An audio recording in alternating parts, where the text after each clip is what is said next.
Monthly inflation number out today. What's your read? Are you encouraged by it?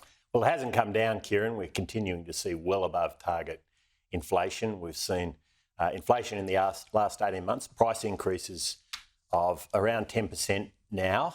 It's a big number. Australians are all paying that. Insurance, rents, we're seeing very, very big numbers continuing.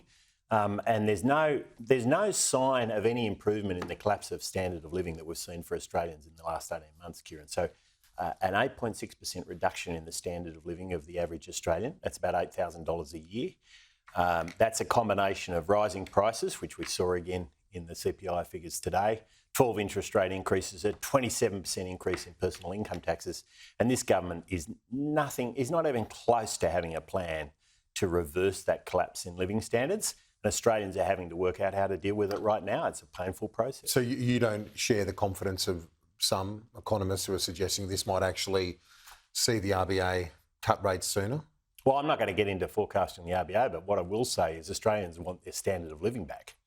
It's collapsed. 18 months, 8.6%, $8,000. They want their standard of living back, and there's nothing in the government's plan that's going to improve that. In fact, they're taking us in the opposite direction. They're taking household budgets so they can spend money on it, a 27% increase in personal income taxes. There's no sign that the 12 interest rate increases that have happened under Labor are going to be reversed, nothing like that. But the tax changes. And there's no reversal of the 10% increase in prices. Well, the tax changes are a drop in the ocean. They went through the Parliament. But is that why they're popular, though? Because people are hurting and we supported the broader benefit? Yeah, we supported the tax relief. As you know, what we don't support is the way it was funded, which was by breaking a promise that the Prime Minister and Treasurer had made over 100 times, something they'd voted for.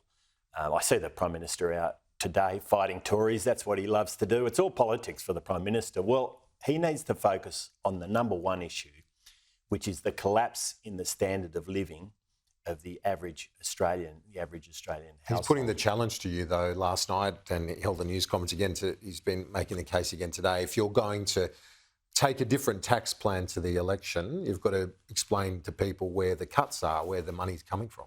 Well, I'll tell you the challenge. How do you respond to his challenge? I will come back to that, but I'll tell you the challenge for the Prime Minister is to start focusing on the collapse of living standards for Australians in a way which reflects the scale of that collapse. 8.6%, $8,000 for the average Australian.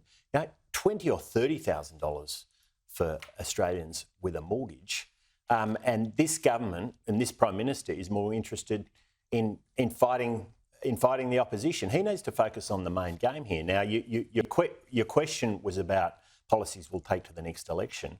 Well, we will take a strong tax reform package to the next election. We've already announced parts of it, accelerated depreciation, getting it back to where it needs to be to get small business investing again and growing. We're seeing small businesses collapsing at a rate of knots right now. We need to see that kind of tax reform package, and we'll announce there be something before the election. Back into stage 3, any of those elements? I know you really want me to announce that tax package on your program today, Kieran, but I'm not going to do it.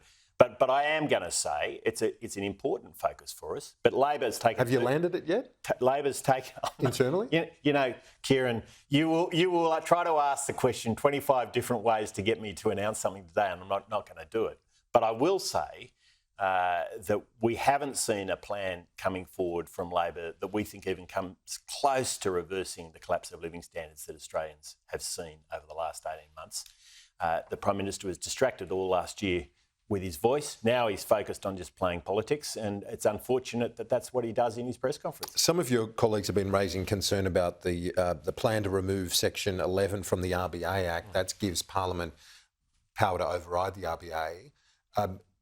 Do you share those concerns, or will the coalition support the reforms to the RBA as put to the Parliament? Well, there's a couple of things I'd say about this. The first is that we've got a committee working their way through this now, and I'll wait the outcomes of that committee. The second is something that I've said a number of times, which is that we're deeply concerned about the Treasurer stacking the new RBA board. It's clear he wants to clean out the board and stack his own people on it. And we've said we want continuity of the existing board onto the new Monetary Policy Committee, because we need stability in setting interest rates and, most importantly, beating inflation. the way you get lower interest rates is you beat inflation, and that requires a central bank that is absolutely focused on the task. You know, having Jim Chalmers... important to have one that has bipartisan support. Do you accept that? That you want to get to a situation where this doesn't become a fight? It shouldn't become a political fight, the RBA, should it? Well, I'll tell you what would make it a fight is if Jim Chalmers stacks it with his mates. And he is opening this up so that he can do exactly that. He's refused to come forward in the legislation with a way to transition the current board onto the new Monetary Policy Committee. And that's a fight that is unnecessary, but is about Labor playing politics again. So when do you land your final position on this, once the Economics Committee gets back on its review? We'll wait for the Economics Committee, but also we're waiting for Labor. I mean, we haven't heard from Jim Chalmers. They say they've consulted you a lot. You know, I have been very clear to Labor that if this is a pathway for Jim Chalmers to stack the RBA with his mates, then it's unacceptable to us. And he hasn't come back with a response that deals with that, and I'm awaiting that eagerly. Kieran, I really am. Okay, there's the message to Jim Chalmers from Angus Taylor. Thanks for joining us. Good on you, Kieran.